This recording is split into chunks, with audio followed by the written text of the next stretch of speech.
Most people think they understand masturbation. They think it is harmless, normal, private, something everyone does, and therefore something that carries no real consequence. That belief is exactly what makes it dangerous, because the habits that do the most damage are never the ones that shock you. They are the ones that comfort you, the ones that feel safe, the ones that feel easy.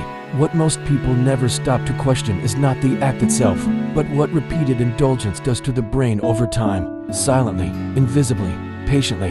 The damage does not announce itself. It does not arrive dramatically. It settles in quietly, disguised as tiredness, lack of motivation, loss of focus, and emotional numbness. And by the time many people realize something is wrong, they cannot clearly explain what they lost, only that they no longer feel like themselves. Your brain runs on dopamine, not happiness, but drive. Dopamine is what pushes you to pursue goals, to tolerate discomfort, to stay focused long enough to build something meaningful. When sexual stimulation becomes frequent and effortless, especially when paired with fantasy or explicit content, the brain is flooded with easy dopamine. No effort, no risk, no struggle. Over time, the brain learns a dangerous lesson. Why work for reward when reward is free? This is where the real danger begins. Motivation slowly collapses, discipline weakens, focus feels heavy, hard work feels exhausting. Not because you are lazy, but because your brain has been trained to prefer instant relief over delayed reward.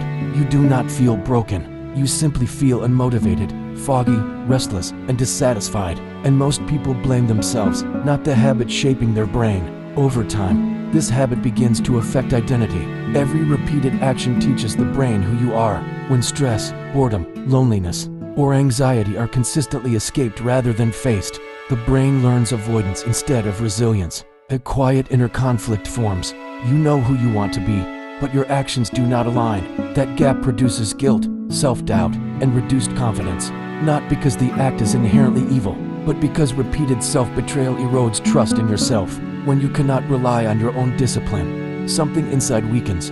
Most people will dismiss this message, not because it is false, but because it challenges comfort. If you are still listening, it means something inside you recognizes the cost of drifting. Awareness is the first step. Control is the second. Action is the third. And content like this exists for people ready to take back ownership of their mind, their time, and their direction. If this made you pause, stay close. There is more you have not been told yet.